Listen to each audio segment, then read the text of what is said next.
Hello my dear drama lovers, welcome back to M drama glimpse. இன்னைக்கு நம்ம பார்க்க போற கதையில நம்ம ஹீரோக்கு தூக்கத்துல நடக்கிற வியாதி இருக்கும். ஸ்டார்டிங்ல பார்க்க நார்மலா இருக்கிற மாதிரி தான் இருக்கும். ஆனா கொஞ்ச நாள் போக போக நம்ம ஹீரோட பிஹேவியரே சுத்தமா சரியில்லாம இருக்கும். இதெல்லாம் நோட் பண்ணிக்கிட்டு இருந்த அவனோட ஒய்ஃப் எங்க இவனுக்கு பேய் தான் பிடிச்சிருக்கோம் அப்படின்ட்டு அந்த பேயை ஓட்டுறதுக்கு படாத பாடுபடுவா. அப்படி பேய் ஓட்டலாம் நினைக்கிறப்பதான் இவங்கள சுத்தி உண்மையில என்னென்ன நடக்குது அப்படிங்கிறது இவங்க ரெண்டு பேருக்கும் தெரிய வரும். சோ கடைசியா அந்த பேயை ஓட்டுனாங்களா இல்லையா, அட்லாஸ்ட் நம்ம ஹீரோ குணமானானா அப்படிங்கறது எல்லாத்தையுமே தான் இந்த கதையில நம்ம பார்க்க போறோம். சோ ஓகே கைஸ், இதே மாதிரி நிறைய டிராமா கதை கேட்கணும்னா மறக்காம என் சேனல் சப்ஸ்கிரைப் பண்ணிருங்க. சோ வாங்க நம்ம இன்னைக்கு கதைக்குள்ள போகலாம். இப்ப ஸ்டார்டிங் எடுத்தனையும் ஒரு ஹஸ்பண்ட் அண்ட் ஒய்ஃபை தான் காட்டுவாங்க. அவங்க ரெண்டு பேரும் நல்லா நிம்மதியா தூங்கிட்டு இருப்பாங்களா, அந்நேரம் திடீர்னு அந்த ஹஸ்பண்ட் எந்திரிச்சு யாரோ உள்ள இருக்காங்க அப்படிங்கிற மாதிரி சொல்லுவான். இதை கேட்டனையும் அந்த ஒய்ஃபுக்கு அள்ளு விட்டுரும். டே என்னடா நடுராத்திரியில எந்திரிச்சு என்னென்னமோ சொல்ற அப்படிங்கிற மாதிரி பயந்துகிட்டு அவங்க கிட்ட பேசுவாளா. ஆனா இதை சொல்லி முடிச்சனையும் அந்த ஹஸ்பண்ட் அப்படியே பிளாட் ஆயிருவான். ஆனா பாவம் இப்ப அந்த ஒய்ஃபுக்கு தூக்க போயிரும். அது மட்டும் இல்லாம இந்த வீட்டுக்குள்ள யாரோ சுத்திக்கிட்டு இருக்க மாதிரி அவளுக்கு ஃபீல் ஆகும். இது பத்தாதுன்ட்டு வெளியே இருந்து வேற டங்கு டங்குன்ட்டு ஏதோ சத்தம் கேட்கும். என்னன்னு பயந்துகிட்டே போய் பாப்பா. பார்த்தா காத்துக்கு கதவு தான் டம்மு டம்முன்னு அடிச்சிருக்கும். அட்லாஸ்ட் வீடே ஒரு சுத்திட்டு வந்துட்டு ஓகே வீட்டுக்குள்ள யாரும் இல்ல அப்படின்ட்டு ஒரு பயத்தோடய பெட்ரூம்குள்ள வருவாளா. ஆனா இந்த பயத்தெல்லாம் கிரியேட் பண்ணி விட்ட அந்த ஹஸ்பண்ட் நிம்மதியா தூங்கிக்கிட்டு இருப்பான். இதை பார்த்து இந்த ஒய்ஃபுக்கு செம கடுப்பாயிரும். ஏன்டா சும்மா இருந்தவளையும் பயன்படுத்தி விட்டு நீ நிம்மதியா தூங்குறியா அப்படின்ட்டு அங்க இருந்த தலானியை தூக்கி அவன் மேலேயே எறிவா.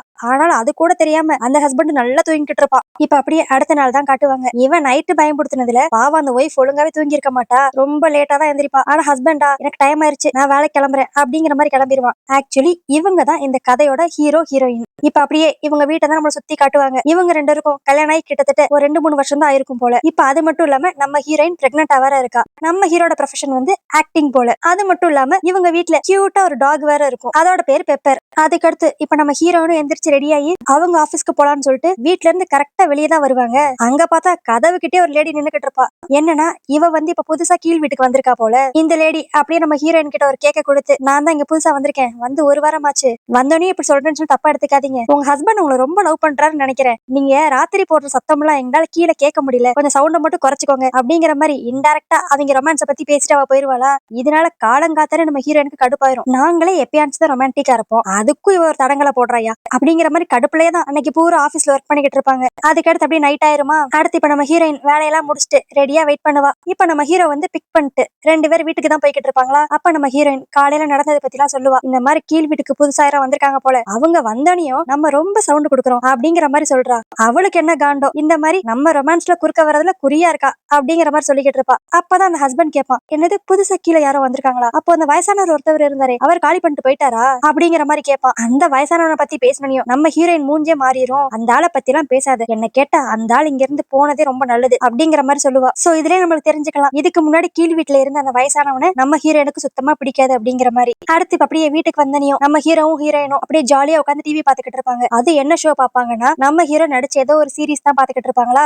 ஆக்சுவலி இதுலதான் நம்ம ஹீரோக்கு ஒரு டயலாக் இருந்திருக்கும், இந்த பில்டிங்குள்ள யாரோ இருக்காங்க அப்படின்ட்டு. அதை நினைச்சிட்டு நைட்டு படுத்தனாலதான் தூக்கத்துல எந்திரிச்சு இங்க யாரோ இருக்காங்க அப்படிங்கிற மாதிரி இவ சொல்லியிருப்பான். இப்ப இது தெரிஞ்சு நம்ம ஹீரோயின் இன்னும் சேர்ந்து ரெண்டு மொத்துவாங்க. அடப்பாவி உன்னால நேத்து நைட் எனக்கு தூக்கமே போச்சுடா அப்படிங்கிற மாதிரி. அடுத்து இவங்க ரெண்டு வரும் அப்படி நல்லா ஃபன்னா பேசி ஜாலியா இருந்துட்டு தூங்க போலான்னு சொல்லிட்டு போவாங்களா. நம்ம ஹீரோ டயர்ட்ல முன்னாடி தூங்கிடுவான். நம்ம ஹீரோயினா அப்படியே நம்ம ஹீரோவே சைட் அடிச்சுக்கிட்டு இருப்பாங்க. சே தூக்கத்துல கூட ஆள் அழகா தான் இருக்கான் அப்படின்ட்டு. அப்ப அவன் தூங்கிட்டு இருக்கப்ப லைட்டா கண்ணத்தை அடிச்சு ஆடுவாங்களா. இதனால பாவம் அவனுக்கு தூக்கம் டிஸ்டர்ப் ஆயிருக்கும் போல. லைட்டா கண்ணத்தை போட்டு சொறிவான். நம்ம ஹீரோனும் சரி ஒண்ணும் இல்ல அப்படிங்கிற மாதிரி கையை எடுத்து விடுவாங்க. ஆனாலும் திரும்பி கொஞ்ச நேரத்திலேயே ரொம்ப போட்டு சொரிய ஆரம்பிப்பான். இதை பார்த்து நம்ம ஹீரோயினுக்கு ஏதோ வியடா இருக்கிற மாதிரி இருக்கும். உடனே அவங்க அவனோட கையை இறுக்கமா பிடிச்சுக்கிட்டு சரி ஒண்ணும் இல்ல நான் தான் ரொம்ப சொரியாத அப்படிங்கிற மாதிரி சொல்லிட்டு நம்ம ஹீரோயினும் தூங்க போயிருவாங்க. இப்ப அப்படியே அடுத்த நாள் காலையில தான் காட்டுவாங்க. நம்ம ஹீரோயின் சரி எந்திரிச்சு போய் சமைப்போம் அப்படிங்கிற மாதிரி எந்திரிப்பாங்களா. அப்பதான் நம்ம ஹீரோவோட மூஞ்ச பாப்பாங்க. பார்த்தா மூஞ்சி பூரா ரத்தமா இருக்கும். என்னன்னா நைட் எல்லாம் நல்லா போட்டு சொரிஞ்சிருப்பான் போல. மூஞ்சே ரொம்ப கொடூரமான நிலைமையில இருக்கும். இத பார்த்து அவங்க ரொம்ப ஷாக்கிங்கா எந்திரிப்பாங்க. ஆனா நம்ம ஹீரோவா என்ன நடந்திருக்குன்னே தெரியாம அவன் வாட்டுக்கு கேஷுவலா எந்திரிச்சு அப்படியே கண்ணாடியை பார்ப்பான். அவ்வளவுதான் இப்ப அவனும் அரண்டு போயிருவான். அடுத்து என்ன நம்ம ஹீரோயின் தான் உட்காந்து அவனுக்கு மருந்து போட்டு விட்டுக்கிட்டு இருப்பாங்க. ஆனா நம்ம ஹீரோவா சரி போதும் வீடு, எனக்கு இப்ப இதுக்கெல்லாம் டைம் இல்ல, ஷூட்டிங் லேட் ஆயிருச்சு அப்படின்ட்டு வேகமா அங்க கிளம்பிடுவான். அவன் போனக்கு அடுத்துதான் நம்ம ஹீரோயின் ஒண்ணு நோட் பண்ணி பாப்பாங்க. வீட்டுல அங்கங்க ரத்த கரையா இருக்கும். என்னடா இது, இவன் மூஞ்ச பெட்ரூம்ல வச்சு சொரிஞ்சான், ஆனா ஏன் வீடு பூரா ரத்தமா இருக்கு அப்படிங்கிற மாதிரி இவ யோசித்துக்கிட்டே சரி எங்க காலையில இருந்து பெப்பரை காணோம் அப்படிங்கிற மாதிரி அவன் நாய்க்குட்டியை தேடுவா. ஆனா அவன் நாய்க்குட்டியா அப்படியே பயந்து போய் இன்னொரு ரூம்ல இருக்க கட்டிலுக்கு கீழே ஒளிஞ்சிருக்கும். அதுக்கடுத்து நம்ம ஹீரோயின் இந்த பெப்பரை பார்த்து கூட்டு போயிருவாங்க. ஆனா நம்மளுக்கு ஒரு விஷயம் காட்டுவாங்க. என்னன்னா அந்த டாக் இருந்த கட்டில் கீழே ரத்தக்கரையோட கை அச்சிருக்கும். அதுக்கடுத்து அதுக்கடுத்து அன்னைக்கு நைட்டு தான் காட்டுவாங்க. நம்ம ஹீரோ ரொம்ப சோகமா உட்காந்துருப்பான். என்னன்னா இவனுக்கு மூஞ்சில இவ்வளவு பெரிய அடி பட்டுருச்சுல, அதனால இப்ப அவன் நடிச்சுக்கிட்டு இருந்த டிராமால இருந்து இவனை தூக்கிட்டாங்க போல. இது தெரிஞ்சிரும் நம்ம ஹீரோ ரொம்ப சோகமா இருப்பான். ஆனா நம்ம ஹீரோயின் முடிஞ்ச அளவுக்கு அவனை சமாதானப்படுத்த ட்ரை பண்ணுவாங்க. பட் நம்ம ஹீரோ ரொம்ப வெக்ஸ் ஆகி போய் எனக்கு இனிமேல் இந்த ஆக்டிங் தொழிலே வேண்டாம், பேசாம நான் ரியல் எஸ்டேட் புரோக்கர் ஆக போறேன் அப்படிங்கிற மாதிரி சொல்லிக்கிட்டு இருப்பானா. நம்ம ஹீரோயினும் எவ்வளவு சப்போர்ட் பண்ண ட்ரை பண்ணுவாங்க. டேய் இந்த பொண்ணு கொஞ்ச நாள்ல எப்படி ஆறிடும், அது வரைக்கும் தானே உன்னை பிரேக் எடுக்க சொல்லியிருக்காங்க, அதுக்கடுத்து வேற ஏதாவது ப்ராஜெக்ட் வரும் அப்படிங்கிற மாதிரி ரொம்ப மோட்டிவேட் பண்ணுவா. இவ மோட்டிவேட் பண்ணனாலும் என்னன்னு தெரியல, நம்ம ஹீரோ மூஞ்சில இப்பதான் சிரிப்பு வரும். அடுத்து இப்ப நம்ம ஹீரோ தூங்க போயிருவான். நம்ம ஹீரோயினுக்கு மட்டும் ஏதோ வேலை இருக்குமா சரின்ட்டு லேப்டாப்ல ஒர்க் பண்ணிக்கிட்டு இருப்பாங்க. அப்ப அப்படியே தூங்கிக்கிட்டு இருக்க நம்ம ஹீரோ அவங்க பாப்பாங்களா, அவங்களுக்கு என்ன தோணி இருக்குன்னு தெரியல, திடீர்னு ஒரு ஹேண்ட் கிளவுஸ் எடுத்துட்டு வந்து அப்படியே நம்ம ஹீரோ கையில மாட்டி விட்டுருவாங்க. அதுக்கடுத்து இவங்களும் அவங்களோட வேலையை பாக்குறக்கா போயிருவாங்க. அப்புறம் 1 மணி நேரம் கழிச்சு தூங்கிக்கிட்டு இருந்த நம்ம ஹீரோ திடீர்னு எந்திரிப்பான். இதை பார்த்துட்டு நம்ம ஹீரோயின் டே என்னாச்சுடா எதுவும் வேணுமா அப்படின்னு கேட்பாங்க. ஆனா அவங்க சுத்தமா இக்னோர் பண்ணிட்டு அப்படி அவன் வாட்டுக்கு நடந்து ஸ்ட்ரைட்டா ஃப்ரிட்ஜ் கிட்ட தான் போவான். அங்க போய் ஏதோ பல நாள் பசியில இருந்த மாதிரி எல்லாத்தையும் எடுத்து மொச்சக்குன்னு சாப்பிட்டுக்கிட்டே இருப்பான். இது பத்தாதுன்ட்டு அங்க இருந்த பச்சை மீன், பச்சை கறி, ஏன் அப்படியே அந்த முட்டை ஓடோட சாப்பிட ஆரம்பிச்சிருவான். இதெல்லாம் பார்த்துட்டு நம்ம ஹீரோயினுக்கே ஒமட்டிட்டு வந்துரும். அப்படியே போய் அவங்க வாந்தி எடுத்துருவாங்க. அதுக்கடுத்து வந்து திரும்பி பார்த்தா அந்த இடத்துல ஹீரோ இருக்க மாட்டான். அதுக்குள்ள எங்கடா போனா அப்படின்ட்டு இப்ப திரும்பி பெட்ரூமுக்கு வந்து பார்த்தா நம்ம ஹீரோ அந்த ரூம்ல இருந்த ஜன்னல் கதவை திறந்து வெளியே குதிக்கலாம்னு சொல்லி ரெடியா இருப்பான். இதை பார்த்துட்டு நம்ம ஹீரோயின் ஐயோ ஏதோ தப்பா நடக்க போகுதுன்ட்டு டக்குன்னு அவனை இருக்க ட்ரை பண்ணுவாங்க. ஆனாலும் அதையும் மீறி அவன் குதிச்சிருவான்.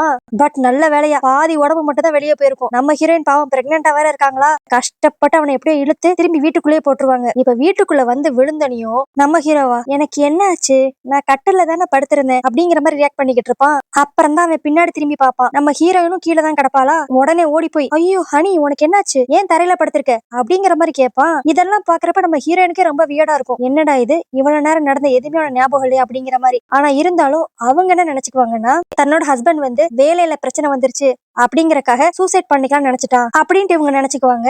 அப்புறம் என்ன நம்ம ஹீரோவை போட்டு அவங்க திட்டுவாங்க. நான் தான் சொன்னேன்ல எதுனாலும் நம்ம சேர்த்து பாத்துக்கலாம் அப்படின்ட்டு, அதுக்குள்ள இப்படி ஒரு முடிவு எடுக்க போயிட்டேன் அப்படிங்கிற மாதிரி ஒரு பக்கம் நம்ம ஹீரோயின் உட்காந்து அழுவாங்க. ஆனா நம்ம ஹீரோவுக்கா அவனை சுத்தி என்ன நடக்குதுன்னே சுத்தமா புரியாது. அப்புறம் அடுத்த நாள் தான் காட்டுவாங்க. இனிமேல் ரிஸ்கே எடுக்க கூடாது அப்படின்ட்டு நம்ம ஹீரோயின் எந்தெந்த ஜன்னல் எல்லாம் ஓப்பனா இருக்கோ எல்லாத்துக்கும் அப்படியே கிரில் கம்பி போட்டு அடிக்க ஆரம்பிச்சிருவாங்க. அந்நேரம் பார்த்து கரெக்டா நம்ம ஹீரோயினோட அம்மா வீட்டுக்கு வந்திருப்பாங்களா. அவங்க வந்து இங்க பாத்தியா இப்போ உங்க 2 பேருக்கும் சுத்தமா நேரம் சரியில்லை, அதனாலதான் இப்படிலாம் நடக்குது. நான் உங்களுக்காகவே ரொம்ப செலவு பண்ணி ஒரு மந்திர ஸ்டிக்கரை வாங்கிட்டு வந்திருக்கேன், அதை மட்டும் பெட்டு கீழே நீ வச்சுக்கிட்டேன்னு வச்சுக்கவே எந்த பிரச்சனையும் வராது அப்படிங்கிற மாதிரி நம்ம ஹீரோயின் கிட்ட அவங்க அம்மா கொடுப்பாங்களா. ஆனா நம்ம ஹீரோயினுக்கு எல்லாம் சுத்தமா நம்பிக்கையே இல்ல. அவங்க அப்படியே அந்த பேப்பரை கசக்கி போட்டு ஏமா இந்த மாதிரி சப்ப விஷயத்துல எல்லாம் காசை வேஸ்ட் பண்ணாதான் உனக்கு எத்தனை தடவை சொல்லியிருக்கேன், இதுல எனக்கு சுத்தமா நம்பிக்கை இல்ல, இதெல்லாம் அப்படி எடுத்துட்டு போ அப்படிங்கிற மாதிரி சொல்லிடுவாங்க. அடுத்து அப்படியே அன்னைக்கு ஈவினிங் தான் காட்டுவாங்க. நம்ம ஹீரோ இப்போ ஒரு ஹாஸ்பிட்டலுக்கு தான் வந்திருப்பான். ஏன்னா நேத்து ஒரு பெரிய சம்பவம் நடந்துச்சுல, சோ இவங்களே கெஸ் பண்ணிட்டாங்க இது எல்லாம் தூக்கத்துலதான் நடந்திருக்கு அப்படின்ட்டு. சோ இப்ப அந்த ஹாஸ்பிட்டல்ல தான் காட்டுவாங்க. நம்ம ஹீரோவுக்கா அப்படியே அவன் உடம்பு பூரா வயரா மாட்டி படுக்க வச்சிருப்பாங்க.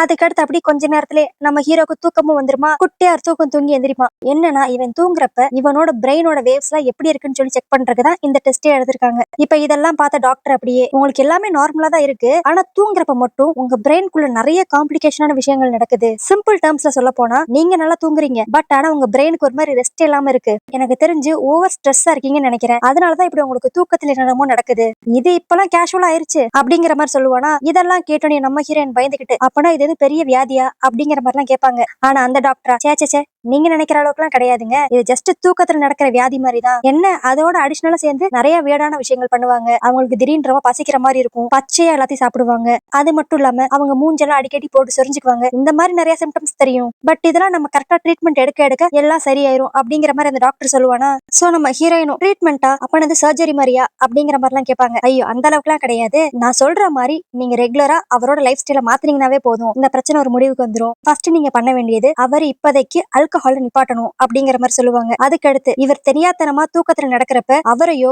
இல்ல மித்தவங்களோ ஹர்ட் பண்ணிடக்கூடாது, அதனால வீட்டுல இருக்க எல்லா ஷார்ப்பான பொருளையும் பத்திரமான இடத்துல ஒளிச்சு வச்சிருங்க. அண்ட் முக்கியமான விஷயம் இவர் நைட்டு நல்லா வயிறார சாப்பிடணும், அப்பனாதான் இவர் தூக்கத்துல இருந்துச்சு போய் நைட்டு எதையும் பச்சையா சாப்பிட மாட்டாரு அப்படிங்கிற மாதிரி நிறைய விஷயங்கள் அந்த டாக்டர் சொல்லுவாரு. இது போக பிளஸ் அடிஷனலா நான் ஒரு மெடிசனையும் கொடுக்குறேன், அதை மட்டும் நைட்டு கண்டிப்பா சாப்பிட்டுட்டு தூங்குங்க. இந்த மாதிரிலாம் நீங்க சேஃப்டியா இருந்துகிட்டாவே கொஞ்சம் கொஞ்சமா இந்த ஸ்லீப் வாக்கிங்ல இருந்து நம்ம வெளியே வந்துடலாம் அப்படிங்கிற மாதிரி அந்த டாக்டர் அட்வைஸ் பண்ணி அனுப்புவாரு.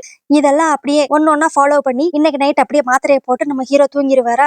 அடுத்த நாள் காலையில நம்ம ஹீரோயின் ஒரு பயத்தோடய தான் எந்திரிச்சு அப்படியே நம்ம ஹீரோ மூஞ்ச பாப்பாங்க. ஆனா நல்ல வேலையா அவன் மூஞ்சில ஒரு கீறல் கூட இருக்காது. அப்பாடா அப்ப நல்லபடியா தூங்கிட்டான் அப்படின்ட்டு நிம்மதியா அவங்க வெளியே வருவாங்க. வெளியே வந்து பார்த்தா வீடே ஒரு மாதிரி அமைதியா இருக்கும். என்னடா பெப்பரை காணோம் அப்படின்ட்டு பெப்பர் பெப்பர் அப்படின்னு கூப்பிட்டு இங்க திரும்புவாங்க. திரும்பினா ஃப்ரிட்ஜ் கிட்ட நிறைய ஸ்நாக்ஸ் கவரா இருக்கும். இதுலயே நம்ம ஹீரோயின் கண்டுபிடிச்சிருவாங்க. சரி பையன் நேத்து தூக்கத்துல நடந்து வந்து ஃப்ரிட்ஜை திறந்து ஏதோ சாப்பிட்டுருக்கான் அப்படின்ட்டு. அப்பதான் அங்க இருந்த கவர் அவங்க நோட் பண்ணுவாங்க. அந்த கவர்ல பூரா அந்த டாகோட முடியா இருக்கும். இதுலயே நம்ம ஹீரோயினுக்கு லைட்டா பயம் வந்துரும். ஐயோ போச்சு பெப்பருக்கு ஏதோ ஆயிடுச்சு அப்படின்ட்டு. அதுக்கடுத்து நம்ம ஹீரோயின் என்ன நினைச்சாங்கன்னு தெரியல. ஒரு பயத்தோட அப்படியே ஃப்ரிட்ஜை திறந்து பாப்பாங்க. திறந்து பார்த்தவங்களுக்கு செம ஷாக்கு. அவ்வளவுதான் ஒரு கத்து கத்துவாங்க. இதுலயே நம்ம புரிஞ்சுக்கலாம் அந்த டாக கொன்னு நம்ம ஹீரோ ஃப்ரிட்ஜுக்குள்ள போட்டு வச்சிருந்திருக்கான். அடுத்து அவ்வளவுதான். இதுலயே நம்ம ஹீரோயினுக்கு டெலிவரி பெயின் வேற வந்துரும். அப்புறம் என்ன அடுத்து இப்ப அவங்களும் ஹாஸ்பிட்டல் அட்மிட் பண்ணிருப்பாங்க. பட் எந்த ஒரு பிரச்சனை இல்லாம குழந்தை நல்லபடியா பிறந்துரும். அதுக்கடுத்து ஹீரோவும் அந்த இடத்துக்கு வந்து குழந்தையெல்லாம் நல்லா தான் எடுத்து கொஞ்சுவான். ஆனா நம்ம ஹீரோயினா 1% கூட அவங்களோட கோவத்தை ஹீரோ மேல காட்டவே மாட்டாங்க. ஏன்னா அது எல்லாமே அவனுக்கே தெரியாம தூக்கத்துல நடந்த விஷயங்கள் அப்படிங்கறத அவங்க தெளிவா புரிஞ்சுக்குவாங்க. ஆனா நம்ம ஹீரோயினோட அம்மாவா வந்து நம்ம ஹீரோயினை தான் பிடிச்சி திட்டுவாங்க. நீ சொல்றதெல்லாம் கரெக்ட் தான், அவன் எல்லாம் தெரியாம தான் பண்ணிட்டான். பட் இருந்தாலும் இப்படி ஒரு பிரச்சனை இருக்கவன் கூட நீ வாழ போறியா? பேசாம கொஞ்ச நாள் நீ அம்மா கூட வந்து இரு, அதுக்கடுத்து அவன் சரியானா அப்புறம் பாத்துக்கலாம் அப்படிங்கிற மாதிரி அவங்க அம்மா சொல்லுவாங்க. ஆனா நம்ம ஹீரோயினா உண்மையிலே அவங்க ஹீரோவை ரொம்ப லவ் பண்றாங்க அப்படிங்கறத இதுல இருந்தே தெரிஞ்சுக்கலாம். அவங்க உடனே நீ என்னமா பேசுற, ஒரு பிரச்சனைனா அப்படியே விட்டுட்டு வர்றதுக்கு பேர் தான் கல்யாணமா, என்ன நடந்தாலும் நாங்க ஒன்னாவே ஃபேஸ் பண்ணிக்கிறோம் அப்படிங்கிற மாதிரி ரொம்ப போல்டா சொல்லுவாங்க.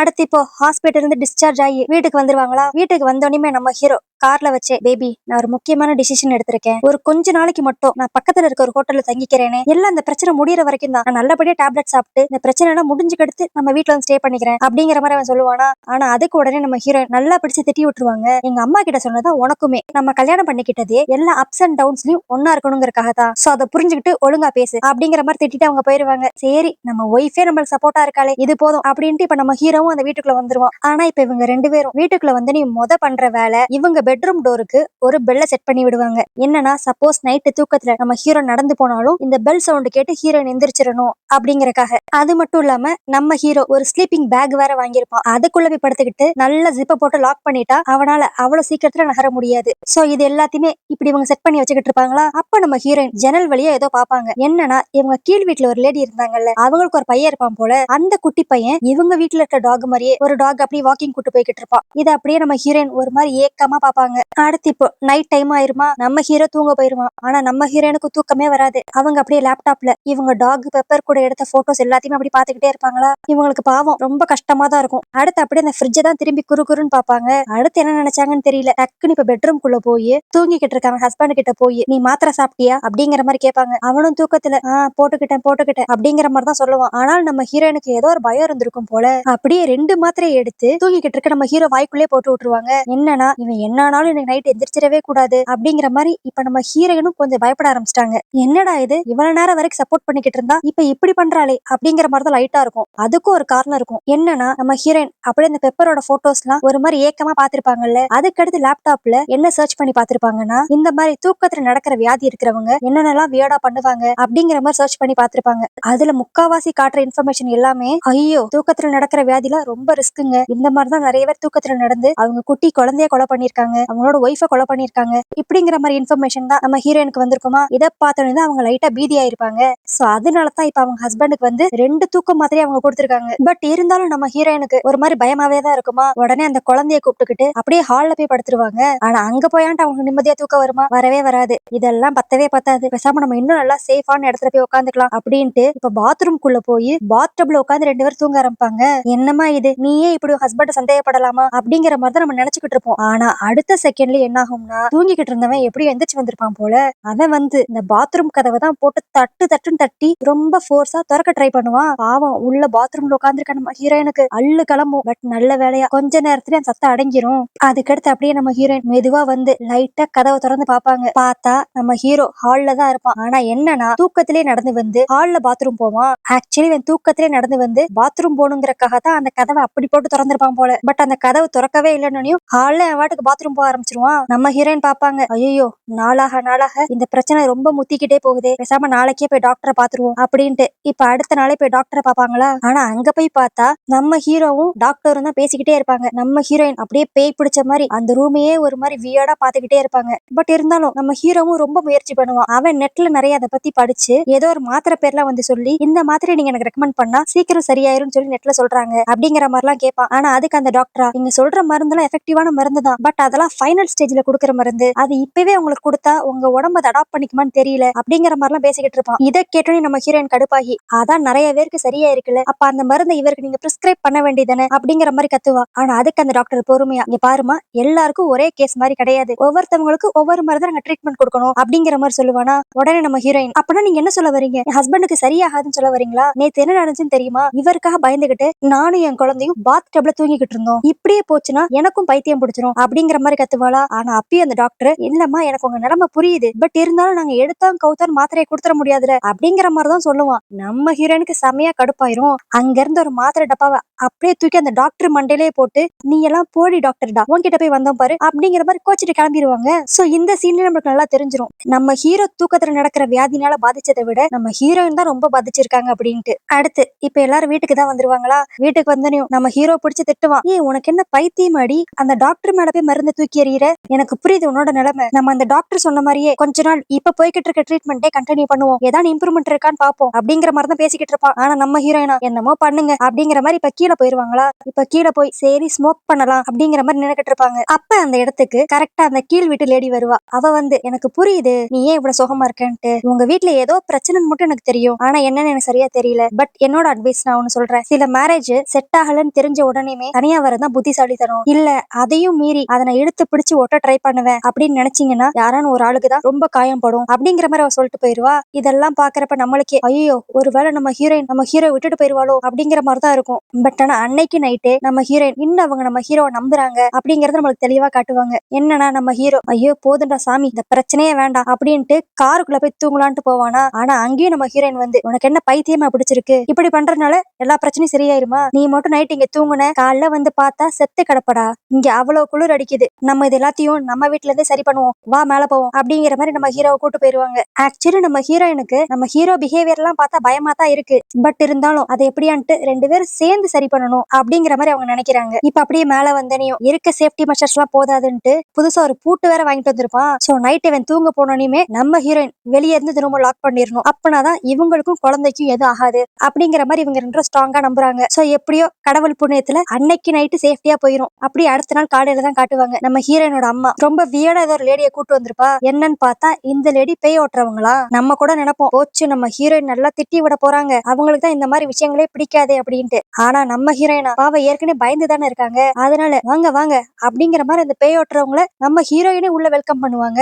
அடுத்து அந்த லேடியும் ஒரு மணி ஒண்ணு வச்சுக்கிட்டு அந்த மொத்த வீடியோ அப்படியே சுத்தி வருமா. இதுல கரெக்டா பெட்ரூம்குள்ள போனப்ப மட்டும் அந்த மணி அப்படியே ரொம்ப ஃபோர்ஸா அடிச்சிட்டு, இருக்கு இங்க ஏதோ ஒரு பிரச்சனை இருக்கு அப்படிங்கிற மாதிரி சொல்லிக்கிட்டு இருப்பா.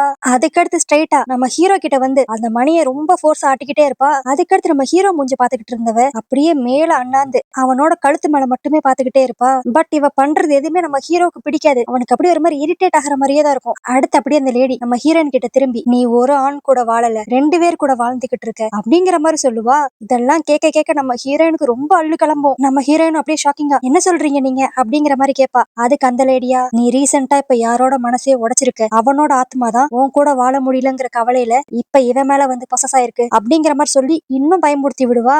அதுக்கடுத்து நம்ம ஹீரோயினுமே, நீங்க யார பத்தி பேசுறீங்க அப்படிங்கிற மாதிரி கேட்பா. ஆனா அதுக்கு அந்த லேடியா அப்படியே நம்ம ஹீரோயினை பார்த்து ஒரு மாதிரி முறைச்சுக்கிட்டு, அது நீ தான் சொல்லணும், எனக்கு அந்த ஆளோட பேரை மட்டும் நீ கண்டுபிடிச்சு சொன்னேன்னா அவனை உன் ஹஸ்பண்டோட உடம்புல இருந்து நான் ஈஸியா எடுத்துருவேன் அப்படிங்கிற மாதிரி சொல்லிக்கிட்டு இருப்பா. ஆனா இதெல்லாம் கேட்க கேட்க நம்ம ஹீரோவுக்கா இது என்ன சுத்தமான முட்டாள்தனமா இருக்கு அப்படிங்கிற மாதிரிதான் இருக்கும். அடுத்து இப்ப அந்த லேடியும், நீ எப்படியான்ட்டு அந்த பேரை மட்டும் கண்டுபிடிச்சு சொல்லு, மித்ததெல்லாம் நான் பாத்துக்கிறேன் அப்படிங்கிற மாதிரி கிளம்பிடுவாளா. அதுக்கடுத்து அப்படியே இன்னைக்கு நைட்டு தான் காட்டுவாங்க. நம்ம ஹீரோ ஒரு பக்கம் உட்காந்து குழந்தைய குளிப்பாட்டிக்கிட்டு இருப்பான். நம்ம ஹீரோயினா அப்படியே லேப்டாப் ஓபன் பண்ணி அவங்க பின்னாடி யார் யாரெல்லாம் சுத்தி இருப்பாங்களோ அவங்க எல்லாரும் இப்ப உண்மையில உயிரோட தான் இருக்காங்களா அப்படின்ட்டு அவங்க சோசியல் மீடியா செக் பண்ணி பாத்துக்கிட்டே இருப்பாங்க. இதுல யார் யாரெல்லாம் உயிரோட இருக்காங்களோ அவங்க நேம்லாம் நம்ம ஹீரோயின் ஒரு பேப்பர்ல அப்படியே கிராஸ் அவுட் பண்ணிக்கிட்டு இருப்பாங்களா. அந்த பேப்பரை பார்த்தா கிட்டத்தட்ட ஒரு 10-12 பையன் பேரை நம்ம ஹீரோயின் எழுதி வச்சிருப்பாங்க. இதெல்லாம் பார்த்த நம்ம ஹீரோ, ஏ அந்த லேடி சொல்றத நீ நம்பவா செய்யற, அவ சொன்னான்னு சொல்லி நீ லேப்டாப்ல உட்காந்து உன்னோட எக்ஸ் எல்லாம் பத்தி பாத்துக்கிட்டு இருக்க அப்படிங்கிற மாதிரி சும்மா நம்ம ஹீரோயினை ஓட்டுவானா. ஆனா நம்ம ஹீரோயினா நீ ஏன் நிலைமையில இருந்து பாரு அப்பதான் புரியும் அப்படிங்கிற மாதிரி சொல்லிக்கிட்டு இருப்பா. அதுக்கு உடனே நம்ம ஹீரோ சரி உன் எக்ஸ் பார்க் இருந்தான்ல அவன் பேர்ல ஒழுங்கா போட்டு தேடி பாத்தியா, ஒருவேளை அவனா இருக்க போறான் அப்படிங்கிற மாதிரி சொல்லிக்கிட்டு இருப்பான். பட் நம்ம ஹீரோயின் தான் ஏற்கனவே ஒரு 12 பேர்கிட்ட செக் பண்ணிட்டாங்களே. சோ அதுக்கு அவங்க உடனே அந்த பார்க்லாம் நல்லா தான் இருக்கான், உயிரோடவும் இருக்கான் அப்படிங்கிற மாதிரி பேசிக்கிட்டு இருப்பாங்க. அப்ப நம்ம ஹீரோ விளையாட்டுத்தனமா ஒருவேளை நம்ம கீழ் வீட்டுல இருந்த அந்த கிழவனா இருக்குமோ, ஏன்னா அவன் தான் எப்ப பார்த்தாலும் நம்மள டிஸ்டர்ப் பண்ற மாதிரி நோயின்னு ஏதாவது கத்திக்கிட்டே இருப்பான். அது மட்டும் இல்லாம அந்த ஆளுக்கு உன் மேல ஒரு கண்ணு வேற அப்படிங்கிற மாதிரி ஜாலியா தான் சொல்லுவான். ஆனா இதை கேட்டோனையும் நம்ம ஹீரோயினுக்கு ஏதோ தப்பா இருக்கிற மாதிரியே ஃபீல் ஆகும். அப்புறம் என்ன, அடுத்த நாள் இப்ப ஸ்ட்ரைட்டா அந்த கீழ் வீட்டுக்கு தான் போவாங்க. ஆனா இப்ப அந்த வயசானவங்க அங்க இல்ல, அதுக்கு பதிலா தான் இன்னொரு ஒரு லேடி இருக்காங்கல்ல. சோ இப்ப அவங்க கிட்ட போய் அப்படி கேஷுவலா பேசிக்கிட்டு, இதுக்கு முன்னாடி இந்த வீட்டுல ஒரு வயசானவர் இருந்தார்ல, அவரை பத்தின டீடைல்ஸ் உங்களுக்கு எதாவது தெரியுமா, அவர் இப்ப எங்க இருக்காரு அப்படிங்கிற மாதிரிலாம் அவ கேட்டுக்கிட்டு இருப்பாளா. ஆனா அப்பதான் அந்த லேடி ஒரு அதிர்ச்சியான விஷயத்த சொல்லணும். என்னன்னா அந்த லேடி வேற யாருமே இல்ல, அந்த வயசானவனோட பொண்ணு போல. அது மட்டும் இல்லாம அவங்க அப்பா இப்பதான் ரீசெண்டா ஒரு மாசத்துக்கு முன்னாடி இறந்து போயிருப்பாரா. இத கேட்டோன்னே நம்ம ஹீரோயின் மூஞ்சே மாறிடும். அப்புறம் என்ன, அடுத்து அப்படியே அவங்க வீட்டுக்கு போய் அவங்க ப்ரிப்பேர் பண்ணி வச்ச இந்த லிஸ்ட தான் பாப்பாங்க. என்னன்னா நம்ம ஹீரோயின் ஏற்கனவே அவனை ரைட்டா சந்தேகப்பட்டிருப்பாங்க போல. அந்த லிஸ்ட்ல கடைசி பேரா இவன் பேரு தான் இருந்திருக்கும். ஆனா என்ன நடந்தது எதுவுமே தெரியாம நம்ம ஹீரோ அப்படியே குழந்தைய வச்சுட்டு சமைச்சுக்கிட்டு இருப்பானா. நம்ம ஹீரோயின் இங்க இருந்து ஒரு முறை மட்டும் தான் முறைச்சுக்கிட்டே இருப்பாங்க. அவங்க பாக்குற பார்வையிலே தெரியும் அவங்க இப்ப அவனை ஹஸ்பண்டா பாக்கல, அந்த கீழ் வீட்டுக்காரனா பார்க்க ஆரம்பிச்சிட்டாங்க. அப்புறம் என்ன, இது வரைக்கும் ஹீரோவை ஹஸ்பண்டா பார்த்தப்பயே நம்ம ஹீரோயினுக்கு ஒழுங்கா நைட்டு தூக்கம் வராது. இப்ப இவன் வேற ஒரு ஆள்னு வேற உங்களுக்கு தெரிஞ்சிருச்சா. அடுத்து இப்ப சுத்தம் நம்ம ஹீரோயினுக்கு தூக்கமே வராது, இந்த பெட்ரூமே வேணாண்டா அப்படின்ட்டு பிள்ளைய தூக்கிட்டு ஹால்ல போய் உட்காந்துருவாங்க. ஆனா நம்ம ஹீரோ நல்லா தூங்கி எந்திரிச்சிட்டு காலைல வருவான். வந்து பார்த்தா நம்ம ஹீரோயின் பேய் மாதிரி கொட்ட கொட்ட முடிச்சுட்டு நின்னுகிட்டு இருப்பா. அவ கண்ணெல்லாம் அப்படி வீங்கி போயிருக்கும். இதை பார்த்த நம்ம ஹீரோ அடிப்பாவி நைட்டு முழுக்க தூங்காமையா இருந்த, வா இப்ப உடனே தூங்கு அப்படிங்கிற மாதிரி நம்ம ஹீரோயினை தூக்கிட்டு போய் பெட்ல போட்டுருவான். சரி அதான் இப்ப காலையில ஆயிருச்சே, இனி அந்த பேய் வராது அப்படிங்கிற மாதிரி ஒரு நம்பிக்கையில நம்ம ஹீரோயின் தூங்க போயிருவாங்க. ஆனா தூங்குனவங்க ரொம்ப நேரம் தூங்கி இருப்பாங்க போல. இப்ப மிட் நைட்டே ஆயிரும். பார்த்தா ஹஸ்பண்ட் பக்கத்துல படுத்திருப்பான். ஆனா குழந்தை சத்தமே கேட்காது. சரின்ட்டு தொட்டில போய் பார்க்கலான்னு பார்த்தா அந்த தொட்டில குழந்தை இல்லாம வெறும் வாட்டர் பாட்டில், இந்த டின் கேனு, இந்த மாதிரி குப்பையா இருக்கும். ஐயோ என் குழந்தை என்னடா பண்ண அப்படின்ட்டு யோசிச்சுட்டு இருக்கப்ப, ஒருவேளை அவன் குப்பை தொட்டில தான் போட்டிருப்பானோ அப்படின்ட்டு ரோட்ல ஒரு பெரிய குப்பை தொட்டி இருக்கும்ல, அதுக்குள்ள போய் தேடுவாங்க. இவங்க தேட தேட ஏதோ ஒரு குழந்தை சத்தம் கேட்டுக்கிட்டே இருக்கும். உடனே அந்த ஃபுல் குப்பையும் கீழே கொட்டி நம்ம ஹீரோயின் தேடி பார்ப்பாங்க. அப்ப அந்த குப்பை தொட்டியில அடியில கீழே ஏதோ ஒரு குழந்தையோட கை தெரியற மாதிரி இருக்கும். பாவம் நம்ம ஹீரோயினுக்கு நெஞ்சு வலியே வந்துரும். பட் அப்படி டக்குன்னு ஒரு கட்டு. என்னன்னா இதெல்லாம் நம்ம ஹீரோயின் கனவுல வந்திருக்கும் போல. பாவம் ரொம்ப பயந்துருவாங்க. இப்ப அந்த பயத்தோடயே பதறி அடிச்சுட்டு போய் தொட்டில பாப்பாங்களா. ஆனா இவங்க நினைச்ச மாதிரி அந்த இடத்துல இப்ப குழந்தை இருக்காது. பாவம் நம்ம ஹீரோயினுக்கு கிறுக்கே பிடிச்சிரும். அதுக்கடுத்து திரும்பி என்ன நினைச்சாங்கன்னு தெரியல, ஒருவேளை ஃப்ரிட்ஜுக்குள்ள வச்சிருப்பானோ அப்படின்ட்டு ஃப்ரிட்ஜ்ல இருக்க எல்லாத்தையும் எடுத்து போட்டு தேடி பார்ப்பாங்க. பட் அங்கேயும் குழந்தை இருந்த மாதிரி இருக்காது. அப்பதான் லைட்டா இப்படி திரும்பி கிச்சனை பார்ப்பாங்க. அங்க ஒரு பெரிய பாத்திரத்துல ஏதோ அவன் சமைக்கிறக்காக வச்சிருப்பான் போல அடுப்புல. இதை பார்த்துட்டு நம்ம ஹீரோயின் போச்சு, என் குழந்தை உண்மையில சுடுதண்ணீர்ல தான் போட்டுட்டா அப்படின்ட்டு அந்த பெரிய சூடான பாத்திரத்தை அப்படியே கையாலே தூக்கி அந்த கொதிக்கிற தண்ணிக்குள்ள எங்க பிள்ளை இருந்துருமோ அப்படின்ட்டு அதுல கையை விட்டு தேடுவாங்க. பட் ஆனா நம்ம ஹீரோயின் தான் தேவையில்லாம பயந்துருப்பாங்க. இப்ப நம்ம ஹீரோ அப்படியே பாத்ரூம்ல இருந்து குழந்தைய குளிப்பாட்டிட்டு வெளியே கூட்டு வருவான். இப்ப வெளியே வந்து பார்த்தனையும் அவனுக்கு ஷாக் ஆயிரும், இங்க யாருக்கு பிரச்சனை இருக்குங்கிற மாதிரியே. ஏன்னா நம்ம ஹீரோனோட நிலைமையை பார்த்தாவே தெரியும் அந்த அளவுக்கு மோசமா இருப்பாங்க. அது மட்டும் இல்லாம கொதிக்கிற தண்ணிக்குள்ள வேற கையை விட்டு தேடி இருக்காங்க. அவங்க கையெல்லாம் அப்படி செவந்து போய் ரொம்ப ரத்தக்கரையா இருக்கும். இதை பார்த்து நம்ம ஹீரோ பதறி அடிச்சுட்டு, ஏ லூசா நீ என்ன பண்ணி வச்சிருக்க அப்படின்ட்டு ஃப்ரிட்ஜ் திறந்து ஐஸ் கியூப் எடுக்கலாம்னு சொல்லிட்டு போவானா. ஆனா நம்ம ஹீரோயின் இவனை இதுக்கு மேல விடவே கூடாதுன்னு முடிவு பண்ணி அந்த பெரிய பாத்திரத்தை எடுத்து அப்படியே மண்டமடியே ஒரு போடு போடுவாங்க. அடுத்து பார்த்தா இப்ப நம்ம ஹீரோவை தான் நல்லா கையும் காலையும் சேர்த்து கட்டி வச்சிருப்பாங்க. நம்ம ஹீரோவும் கதறுவா, பேபி உன் கஷ்டம்லாம் எனக்கு புரியுது, இன்னும் கொஞ்ச நாள் தான், எனக்கு கண்டிப்பா சரியாயிரும், என்ன நம்பு அப்படிங்கிற மாதிரி அவன் பேசிக்கிட்டு இருப்பான். ஆனா நம்ம ஹீரோயினா, ஏ நீ வாய மூடு, எனக்கு நீ யாருன்னு நல்லாவே தெரியும், நீ இந்த கீழ் வீட்டு கிழவன் தானே, உனக்கு என்னடா வேணும், நான் தான் வேணுமா, இந்த என்னை எடுத்துக்கோ, ஆனா தயவு செஞ்சு என் குடும்பத்துல இருந்து போ, அது மட்டும் இல்லாம என்னோட குட்டி பொண்ணு எதுவுமே பண்ணிராத அப்படிங்கிற மாதிரி அவ கதறி அழுவா. ஆனா நம்ம ஹீரோக்கு என்ன நடக்குதுன்னே புரியாது. ஏ நீ என்னடி உளர்ற, என் கை கட்டலாம் அவுத்து விடு, நம்ம எதனால பேசிக்கலாம் அப்படிங்கிற மாதிரி அவன் சொல்லுவான். ஆனா நம்ம ஹீரோயினா பேசுற நிலைமையே இல்ல. அவங்க இப்ப அப்படியே ஸ்ட்ரெயிட்டா ஒரு கத்தி எடுத்துட்டு வந்து நம்ம ஹீரோ கழுத்து மேலேயே வச்சு, நீ மட்டும் என் ஹஸ்பண்டை விட்டு போல நான் கண்டிப்பா உன்னை அழிச்சிருவேன் அப்படிங்கிற மாதிரி சொல்லிட்டு இப்ப நம்ம ஹீரோவோட கழுத்தை லைட்டா அறுக்க ஆரம்பிச்சிருவாங்க. இப்ப அப்படியே இங்க சீன் கட் பண்ணி ஒரு மாசம் கழிச்சுதான் காட்டுவாங்க. நம்ம ஹீரோ இப்ப ஹாஸ்பிட்டல்ல இருப்பான். என்னன்னா அந்த செக் பண்ண டாக்டர் கிட்டே தான் வந்திருப்பான். மாதிரியே தான் நம்ம ஹீரோ உடம்புல அப்படி எக்கச்சக்க வயர்ஸை மாட்டி வச்சு அவனோட பிரெயின் வேவ்ஸ் எல்லாம் எப்படி இருக்குன்னு சொல்லி செக் பண்ணிக்கிட்டு இருப்பாங்க. அடுத்து இப்ப அந்த டெஸ்ட் ரிசல்ட்ஸ் எல்லாம் பார்த்து அந்த டாக்டரா, பரவாயில்லையே நல்ல இம்ப்ரூவ்மெண்ட்டுங்க, உங்களுக்கு கிட்டத்தட்ட 99% சரியாயிருச்சு, இங்க பாருங்களேன், முதல்ல உங்க பிரெயின் வேவ்ஸ் ரொம்ப காம்ப்ளிகேட்டடா இருந்துச்சு, ஆனா இப்ப எல்லாம் நார்மலா இருக்கு, சோ நீங்க 99% சேஃபா இருக்கீங்க அப்படிங்கிற மாதிரி அந்த டாக்டர் சொல்லிடுவானா. அதுக்கடுத்து பார்த்தா நம்ம ஹீரோ மட்டும் தான் அங்க இருப்பான். சரி என்ன உங்க ஒய்ஃப் வரலையா அப்படிங்கிற மாதிரி டாக்டர் கேட்பான். ஆனா அதுக்கா நம்ம ஹீரோ பதிலே சொல்லாம ஒரு மாதிரி அமைதியா இருப்பான். இதுலயே நம்ம கண்டுபிடிச்சிடலாம், ஓகே ஏதோ ஒரு விபரீதம் நடந்திருக்கு அப்படின்ட்டு. இப்ப அடுத்து அப்படியே அப்படியே கார்ல நம்ம ஹீரோ, ஹீரோயினோட அம்மா, அந்த குழந்தை இவங்க 3 பேரும் ஒரு ஹாஸ்பிட்டலுக்கு வருவாங்க. அங்க வந்து இப்ப அப்படியே நம்ம ஹீரோயின் பேரை சொல்லி கேட்டு என் ஒய்ஃப் எனக்கு டிஸ்சார்ஜ் பண்ணும், நான் கூட்டு போலாமா அப்படிங்கிற மாதிரி கேட்பான். ஆக்சுவலி அது என்ன ஹாஸ்பிட்டல்னா அது வந்து மனநலம் பாதிக்கப்பட்டவங்க இருக்கிற ஹாஸ்பிட்டல் போல.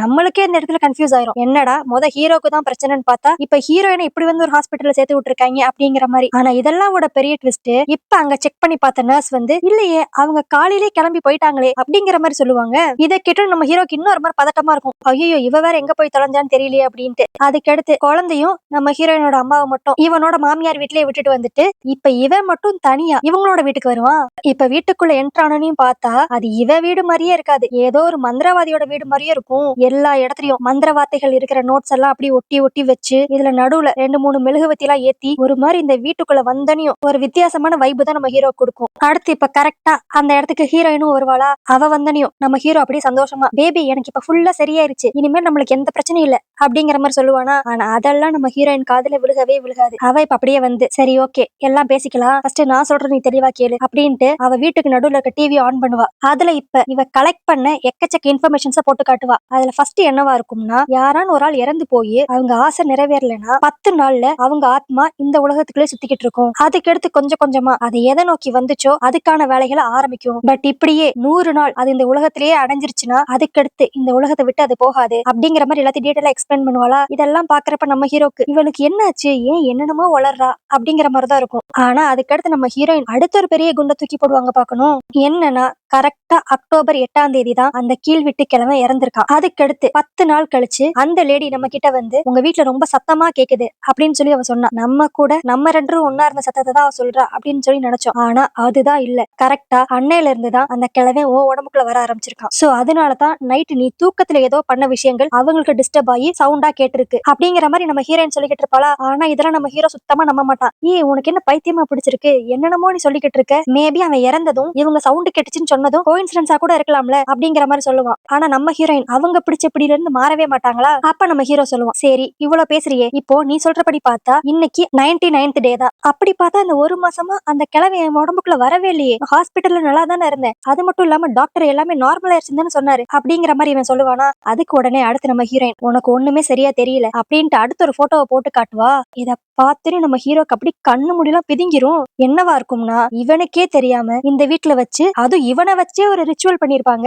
அது மட்டும் இல்லாம இவன் முதுகுல பெருசா ஏதோ ஒரு மந்திர வார்த்தையை வேற எழுதிருப்பாங்க. சோ இப்ப இதெல்லாம் காமிச்சு நம்ம ஹீரோயின் இந்த மந்திர வார்த்தை முதுகுல இருந்தனாலதான் இந்த ஒரு மாசம் நீ நார்மலா இருந்த. பட் அந்த மந்திர வார்த்தை இன்னைக்கு வரைக்கும் மட்டும் தான் ஒர்க் ஆகும். இன்னைக்கு நைட்டு 12 மணில இருந்து 100வது நாள் அதுக்கடுத்து அந்த மந்திர வார்த்தை ஒர்க் ஆகாது. பட் அதையும் மீறி அந்த பேய் இன்னும் உடம்புக்குள்ளே இருந்துச்சுன்னா அதுக்கடுத்து இந்த உடம்பு அந்த பேயோட தான் மாறிடும் அப்படிங்கிற மாதிரி எல்லாத்தையும் சொல்லுவாளா. ஆனா இதெல்லாம் கேட்ட நம்ம ஹீரோக்கு கடுப்பாயிரும். அடி பாவிகளா என்ன பண்ணி வச்சிருக்கீங்க, எனக்கே தெரியாம என்னென்னமோ செஞ்சிருக்கீங்க அப்படிங்கிற மாதிரி கத்திக்கிட்டு இருப்பான். அதுக்கடுத்து நம்ம ஹீரோ பொறுமை இழந்து இந்த வீட்டை விட்டு போலான்னு சொல்லி பாப்பானா. உடனே நம்ம ஹீரோயினுக்கு வரும் பாரு கோவம். அங்க இருந்த ஒரு வுட் எடுத்து அப்படியே அங்க இருந்த கண்ணாடி மேல தூக்கி எறிவா. இதை பார்த்துட்டு நம்ம ஹீரோக்கு ஒரு செகண்ட் அள்ளு விட்டுரும். அப்படியே நம்ம ஹீரோயின் ஒரு கத்துவா பாக்கணும். டே நான் ஏற்கனவே சொல்லியிருக்கேன் நம்மளுக்கு ஏதாவது ஒரு பிரச்சனை இருந்துச்சுன்னா 2 பேரும் ஒன்னா சேர்ந்துதான் சால்வ் பண்ணணும். நீ இப்ப பாதிலே விட்டுட்டு போயிட்டேன்னா அதனால பாதிக்க போறது நம்ம குழந்தைதான் அப்படிங்கிற மாதிரி ஒரு கத்துவாளா. நம்ம ஹீரோ பாப்பான். சரி ஓகே எதுக்கு இவ சொல்றத கொஞ்சம் நம்புவோம் அப்படின்ட்டு. சரி இப்ப நான் என்ன செய்யணும் அப்படின்னு சொல்லிட்டு வந்து கேட்பானா. அதுக்கு நம்ம ஹீரோயின் அப்படியே அவன் பக்கத்துல வந்து காதுக்குள்ள ஏதோ சொல்லுவா.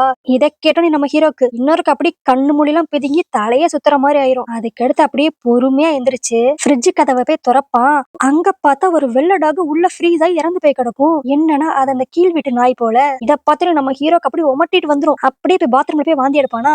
ஆனா அங்க பார்த்தா இன்னொரு லேடியை கட்டி போட்டு வச்சிருப்பா. இந்த லேடி வேற யாருமே இல்ல, அந்த கிழவனோட பொண்ணுதான். இப்ப நம்ம ஹீரோ அப்படியே நம்ம ஹீரோயினை பார்த்து இங்க என்ன தாண்டி நடக்குது அப்படிங்கிற மாதிரி கேட்பான். ஆனா அதுக்கு நம்ம ஹீரோயினா டே நீ ஹஸ்பண்ட் இல்லன்னு எனக்கு நல்லாவே தெரியும், இன்னும் 12-15 நிமிஷம் தான் இருக்கு, ஒழுங்கு மரியாதை உன்னை வார்ன் பண்றேன், உன் பொண்ணு உனக்கு உயிரோட வேணும்னா என் ஹஸ்பண்டை விட்டும் என் குடும்பத்தை விட்டு நீ போயிடணும், இல்லனா உன் பொண்ணை நான் கொன்றுவேன், அடுத்து உன் பேரன் தான் அப்படிங்கிற மாதிரி மிரட்டுவா. நம்ம ஹீரோக்கு என்ன பேசுறதுனே தெரியாது, அப்படியே சில மாதிரி நின்னுகிட்டு இருப்பான். உடனே நம்ம ஹீரோயின் அந்த கீழ் வீட்டுக்காரியை கூட்டு வந்து அப்படியே பிளாஸ்டர் எல்லாம் கழட்டி விடுவாளா. உடனே அந்த பொண்ணு அப்பா ப்ளீஸ் பா என்னை இவ கிட்ட இருந்து காப்பாத்துங்க, இந்த உலகத்தை விட்டு நீங்க போயிருங்க, அதுதான் எனக்கும் உங்க பேரனுக்கும் நல்லது அப்படிங்கிற மாதிரி சொல்லுவாளா. இப்ப இவ இதெல்லாம் பேசி முடிச்சோனையும் திரும்பி நம்ம ஹீரோயின் அந்த பிளாஸ்டர் ஒட்டி விட்டுருவா. அடுத்து நம்ம ஹீரோயின் திரும்பி அவனை மிரட்ட ஆரம்பிப்பா. ஒழுங்கு மரியாதை போயிரு, இல்லன்னா இங்க பாத்துல ட்ரில்லிங் மிஷின் அப்படியே மக மண்ட மலைய ரோட்டையை போட்டு விட்டுருவேன் அப்படிங்கிற மாதிரி மிரட்டிக்கிட்டு இருப்பா. ஆனா நம்ம ஹீரோயின் சொல்றதெல்லாம் கேட்க கேட்க நம்ம ஹீரோவோட மூஞ்சி மாறிக்கிட்டே வரும். அப்படியே ஒரு ஃபிராக்ஷன் ஆஃப் செகண்ட்ல நம்ம ஹீரோயின் அந்த ட்ரில்லிங் மிஷின் ஒழுங்கா ஒர்க் ஆக மாட்டேங்குது அப்படின்ட்டு 2 தட்டு தட்டுவாளா? இந்த கேப் யூஸ் பண்ணிக்கிட்டு நம்ம ஹீரோ இப்ப அப்படியே டக்குன்ட்டு நம்ம ஹீரோயினை பிடிச்சு நல்லா லாக் பண்ணிடுவான். அதுக்கடுத்து அப்படியே அவன் வாய்ஸ் எல்லாம் ஒரு மாதிரி வித்தியாசமா மாறி, ஓகே என் தோல்வியை நான் ஒத்துக்கிறேன், உனக்கு என்ன, நான் இங்க இருந்து போகணும் அவ்வளவுதானே, நீ சொன்ன மாதிரி நான் போறேன், ஆனா தயவு செஞ்சு என் மகளை மட்டும் எதுவும் பண்ணிராத அப்படிங்கிற மாதிரி சொல்லுவான். அப்புறம் தான் நம்மளுக்கே கன்ஃபார்மா தெரியும், ஓ இன்னும் பேய் போகல, நம்ம ஹீரோ உடம்புக்குள்ளதான் இருக்கு அப்படிங்கிற மாதிரி. அப்புறம் என்ன, கரெக்டா 12 மணி ஆகிறதுக்கு இன்னும் 5 நிமிஷம் தான் இருக்கு. அதுக்கடுத்து இப்ப அப்படியே நம்ம ஹீரோ அந்த வீட்டுல ஒரு பெரிய ஜன்னல் இருக்கும்ல, அந்த சைடு அப்படியே நடந்து போவான். அவன் நடந்து போறப்ப அந்த ஷேடோ எல்லாம் பார்த்தா ரொம்ப வித்தியாசமா இருக்கும். ஒரு வயசானவன் நடந்து போற மாதிரியே தான் இருக்கும். இது எல்லாத்தையும் உன்னிப்பா நம்ம ஹீரோயின் பாத்துக்கிட்டே இருப்பாளா. இப்ப அப்படியே நம்ம ஹீரோயினோட கண்ணுல தான் காட்டுவாங்க. நம்ம ஹீரோ ஜன்னலை திறந்தனையும் அவன் உடம்புக்குள்ள இருந்து ஒரு ஆவி வெளியே போற மாதிரி இருக்குமா. இதை பார்த்துக்கிறது தான் நம்ம ஹீரோயினுக்கு நிம்மதியாவே இருக்கும். இப்ப அப்படியே அடுத்த செகண்டே நம்ம ஹீரோ மயக்கம் போட்டு அப்படியே விழுந்துருவான். அடுத்து நம்ம ஹீரோயின் வேகமா ஓடி வந்து நம்ம ஹீரோ பக்கத்துல அப்படியே உட்காந்துக்கிட்டு இப்ப டைம் தான் பாப்பா, இன்னும் 12 மணி ஆக கரெக்டா 1 நிமிஷம் இருக்கா, இப்ப பேயும் போயிருச்சு, அப்பாடா அப்படிங்கிற சந்தோஷத்தோடயே நம்ம ஹீரோ போய் ஹக் பண்ணுவா. இங்கதான் செம ட்விஸ்ட். ஆனா இப்ப நம்ம ஹீரோ லைட்டா ஒரு சிரிப்பா பார்க்கணும். அந்த சிரிப்பு எப்படி இருக்கும்னா, எப்படியோ என் பொண்டாட்டியை நம்ப வச்சுட்டேன், எனக்கு பேய் தான் பிடிச்சிருக்கு அப்படின்ட்டு, இனி அந்த பேய் என் உடம்புல இல்லன்ட்டு அவ முழுசா நம்புவா அப்படிங்கிற மாதிரி ஒரு சிரிப்பான். என்னன்னா உண்மையில நம்ம ஹீரோக்கு பேய் எல்லாம் பிடிக்கலங்க, அவனுக்கு தூக்கத்துல நடக்கிற வியாதினாலதான் இவ்வளவு வியர்ட் பிஹேவியர்ஸ் அவன் பண்ணிருக்கான். பட் இவங்க கெட்ட நேரமா என்னன்னு தெரியல, அந்த வயசானவனும் கரெக்டா அந்த டைம் தான் இறந்து போயிருப்பான். சோ இதெல்லாம் போட்டு நம்ம ஹீரோயினை தான் குழப்பிக்கிட்டு நம்ம ஹீரோக்கு பேய் பிடிச்சிருச்சு அப்படிங்கிற மாதிரி அவங்க நினைச்சுக்கிட்டு இருப்பாங்க. அது மட்டும் இல்லாம இப்ப கடைசியா அந்த பேய் நம்ம ஹீரோ உடம்புல இருந்து போன மாதிரியும் நம்ம ஹீரோயின் கண்ணுல மட்டும் தான் அப்படி தெரியும். ஆனா உண்மையில அங்க அப்படி ஒரு சீனே நடந்திருக்காது. நம்ம ஹீரோ சும்மா போய் அந்த ஜன்னல் கிட்ட மட்டும் தான் நின்றுப்பான். சோ இப்படி ஒரு செம ட்விஸ்டோடயே இந்த கதை முடியுது. சோ ஓகே गाइस, இந்த கதை உங்களுக்கு பிடிச்சிருந்துச்சுன்னா லைக் பண்ணுங்க. இந்த கதையை பத்தி நீங்க என்ன நினைக்கிறீங்கிறதும் கீழே கமெண்ட்ல மென்ஷன் பண்ணிருங்க. மறக்காம இந்த கதையை உங்க ஃப்ரெண்ட்ஸ் எல்லாருக்கும் ஷேர் பண்ணிருங்க. இதே மாதிரி வேற ஒரு கதையோட வேற ஒரு வீடியோ உங்களை சந்திக்கிறேன். அது வரைக்கும் பை.